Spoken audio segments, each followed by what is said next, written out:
Welcome to my YouTube channel Vaidik RCM. आप सभी का स्वागत है हमारे यूट्यूब चैनल वैदिक आरसीएम पर। आज हम बात करेंगे कि मनुष्यों पर ऋण मुख्यतः कितने होते हैं। आज हम ऋण के बारे में आपको बताएंगे। शास्त्रों में गृहस्थों पर 5 ऋण बताए गए हैं, मुख्यतः 3। तो चलिए आज हम चर्चा करते हैं उन 5 ऋणों पर। पहला ऋण है पितृ ऋण, देव ऋण, ऋषि ऋण, भूत ऋण और मनुष्य ऋण। मुख्यतः 3 ऋण होते हैं, पितृ ऋण, देव ऋण, ऋषि ऋण। अब चर्चा करते हैं पहले ऋण पर, जो पितृ ऋण होता है। पितृ ऋण से उद्धार होने का उपाय क्या है? सबसे पहले आपको ये बता दें कि मनुष्य या प्राणी मरने के बाद देवता, मनुष्य, पशु पक्षी, भूत प्रेत, वृक्ष, लता आदि किसी भी योनि में चला जाए तो उसकी पितर संज्ञा होती है। और ये हमारा शरीर माता पिता के रज वीर्य से बनता है। माँ के स्तनपान और पिता के कमाए हुए धन से ये शरीर का पालन पोषण होता है और उन्हीं के उद्योग से हमारा विवाह होता है। इस प्रकार से हर मनुष्य अपने माता पिता का ऋणी होता है। अपितु नाना नानी, परनाना परनानी, दादा दादी, परदादा परदादी का भी ऋणी कहा जाता है। और जब हम उन्हें तर्पण श्राद्ध करते हैं, पिंड पानी देते हैं, तब भी हम पितृ ऋण से मुक्त नहीं होते हैं। कब तक? जब तक हम एक संतान उत्पन्न नहीं करते। परंतु संतान उत्पन्न होने पर हम पर पितृ ऋण नहीं रहता। उसके बाद प्रत्युत वह पितृ ऋण संतान पर आ जाता है, जो हमारी संतान होती है।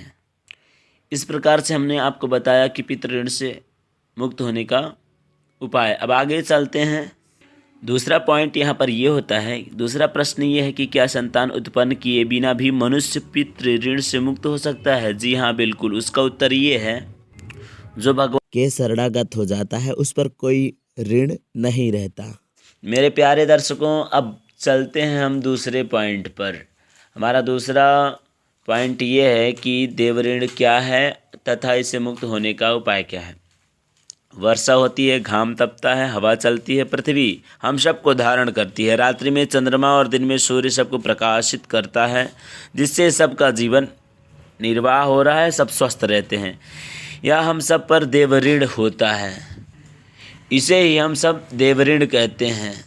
वर्षा होती है तभी हम जल पाते हैं, धूप निकलता है इसीलिए हम स्वस्थ रहते हैं, हवा चलती है इसीलिए हम लोग श्वास ले पाते हैं, और इन सारे देवताओं की महती कृपा से हम सबको एनर्जी प्राप्त होती है, ऊर्जा प्राप्त होती है। इसीलिए हम सब देवताओं के ऋणी होते हैं।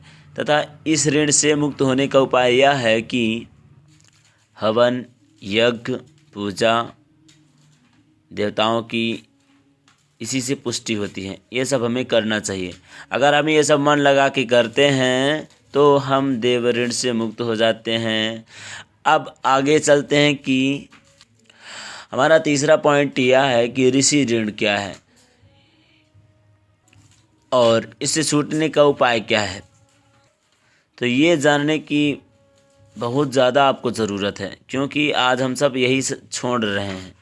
ऋषि मुनियों ने, संत महात्माओं ने जो ग्रंथ बनाए हैं, स्मृतियाँ बनाई हैं, उनसे हमें प्रकाश मिलता है, शिक्षा मिलती है, कर्तव्य अकर्तव्य का ज्ञान होता है, किसे सम्मान देना चाहिए, किसे नहीं देना चाहिए। मतलब हमारे जीवन जीने का जो मार्ग होता है, सब कुछ हमें इसी से जानकारी मिलती है। तथा इसका उपाय यह है कि उनके द्वारा बनाए गए ग्रंथों का अध्ययन करने से, स्वाध्याय करने से, पढ़ने से, पढ़ाने से, पठन पाठन करने से, संध्या गायत्री आदि करने से हम ऋषि ऋण से मुक्त हो जाते हैं। अब 2 उप ऋण बताए गए हैं, भूत ऋण और मनुष्य ऋण। भूत ऋण क्या है, उसे छूटने का उपाय क्या है, आपको बताते हैं। बहुत ही सुंदर बात है ये। गाय, भैंस, भेड़, बकरी, ऊँट, घोड़ा आदि जितने प्राणी हैं उनसे हम अपना काम चलाते हैं। अब तो कम हो गया है, पहले के लोग ज़्यादातर बैल से अपना खेत जोतते थे, गाय भैंस से दूध प्राप्त करते थे, ऊँटों से अपना सामान सामग्रियाँ इधर से उधर करते थे, आदि जितने भी प्राणी थे इनसे हम अपना सब काम चलाते हैं, अपना जीवन निर्वाह करते हैं। वृक्ष लता आदि से, फल फूल पत्ती लकड़ी आदि से जो भी होता है अपना काम चलाते हैं। इसलिए हमारे पर दूसरों का ऋण होता है, दूसरे प्राणियों का, क्योंकि अगर उसने वृक्ष लगाया है तो उससे अगर हमको लाभ मिल रहा है, हम लाभ ले रहे हैं, तो उसके हम ऋणी हो रहे हैं।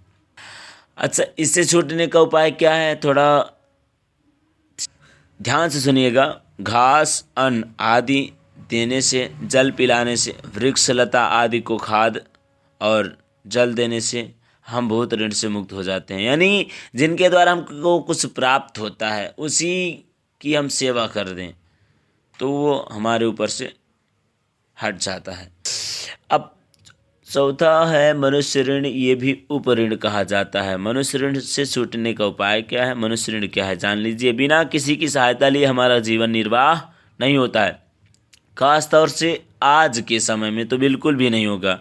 हम दूसरों के कमाए हुए रास्ते पर, तो आइए जानते हैं पांचवा ऋण जिसे हम उपऋण के नाम से जानते हैं वो कौन सा है और उसे छूटने का उपाय क्या है, जिसे हम मनुष्य ऋण के नाम से जानते हैं। और ये क्या है मनुष्य ऋण, इसके बारे में पहले जान लीजिए।